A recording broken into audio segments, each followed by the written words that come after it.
Kami mempersembahkan renungan anak dan remaja. Adik-adik, pembacaan Alkitab hari ini terambil dari Yesaya pasal 8 ayat 23.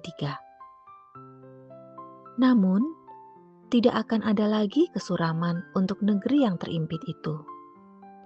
Kalau dahulu Tuhan merendahkan tanah Sebulon dan tanah Naftali, di kemudian hari Ia akan memegahkan jalur ke laut, daerah seberang sungai Yordan, wilayah bangsa-bangsa lain.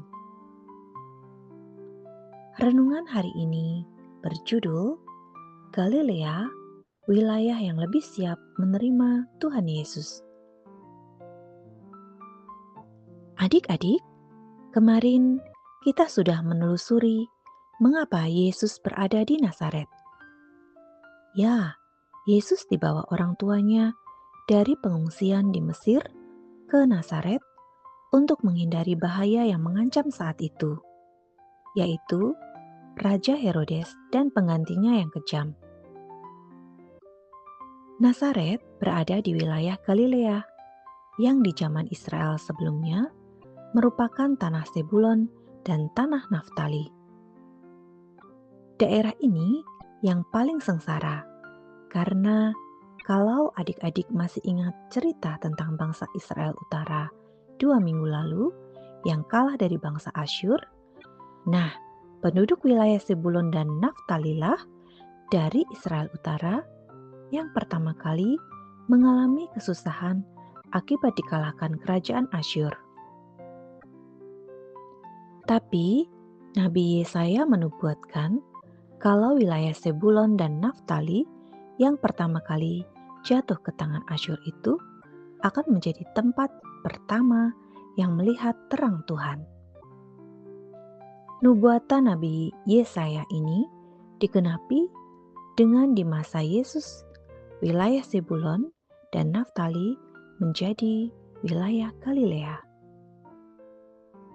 Galilea adalah wilayah yang lebih terbuka dengan ajaran Tuhan Yesus dibandingkan bagian selatan Israel, yaitu Yerusalem di tanah Yudea.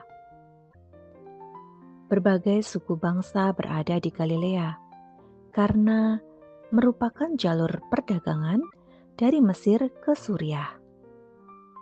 Nah, adik-adik, Yesus berada di Galilea di awal pelayanannya juga untuk menunda konflik atau pertengkaran dengan pemuka agama Yahudi di Yerusalem, sehingga Yesus dapat mengajar dan melakukan mukjizat tanpa gangguan langsung dari otoritas di Yerusalem hingga waktunya tiba. Sebagian besar dari ke-12 muridnya berasal dari wilayah Galilea.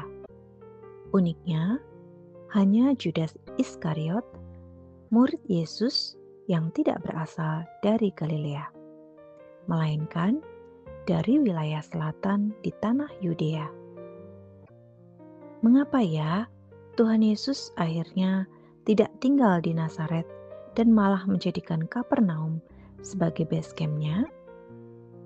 Mujizat apa saja yang dilakukan Tuhan Yesus di daerah Galilea?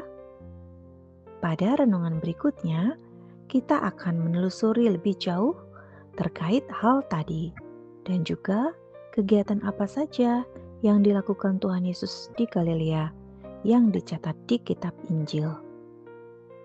Tuhan Yesus memberkati adik-adik. Shalom.